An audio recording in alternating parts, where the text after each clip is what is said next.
திருநெல்வேலியில் முதல் தாக்குதல் நடந்து 20 மாதங்களில் மீண்டும் மாணவர் சின்னதுரை தாக்குதலுக்கு உள்ளாகி இருக்கிற சம்பவம் தமிழ்நாட்டில் உளவுத்துறை உயிர்ப்போடு தான் இருக்குதா அப்படிங்கிற கேள்வியை எழுப்பியிருக்கு.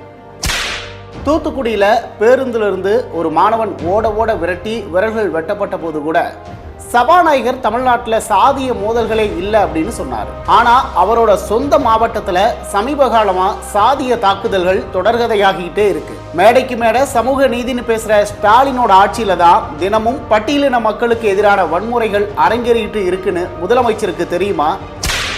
அதுலயும் கடந்த 3 ஆண்டுகளா அது அதிகரிச்சிருக்கிறதாவும் நிதி ஆயோக்கின் அறிக்கைகள் சொல்லுது. தமிழ்நாட்டில் ஆண்டுக்கு சாதிய ரீதியா மட்டும் 60 கொலைகள் நடப்பதாகவும் 116 பட்டியலின சிறுமிகள் பாலியல் வன்கொடுமைக்கு உள்ளாக்கப்படுவதாகவும் சொல்லப்படுது. தமிழ்நாட்டில் நடக்கிற சம்பவங்களும் அதை உறுதிப்படுத்துற விதமாக தான் இருக்குது. இப்போவாது தமிழ்நாட்டில் சாதிய வன்கொடுமைகள் நடக்கிறத ஒத்துக்கிட்டு அதை தடுக்க நடவடிக்கை எடுப்பாங்களா, இல்லை அப்படி எதுவும் நடக்கலைன்னு பொய் சொல்லி கடந்து போக போறாங்களா? இதெல்லாம் கவனிக்க வேண்டிய முதலமைச்சர் ஸ்டாலின், துறை அமைச்சர்கள், எம்எல்ஏக்கள், எம்பிக்கள், ஏன் பட்டியலின மக்களுக்கான கட்சின்னு சொல்ற திமுக கூட்டணி கட்சிகளோட தலைவர் கூட முதலமைச்சர் ஸ்டாலினுக்கு துதி பாடுறதுலையும் விளம்பர பணிகளில் இருக்கிறதாவும் மக்கள் விமர்சிக்கிறாங்க.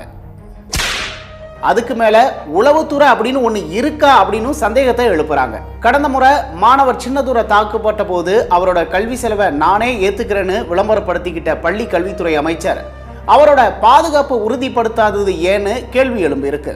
பதில் சொல்லுவாரா பள்ளி கல்வித்துறை அமைச்சர்?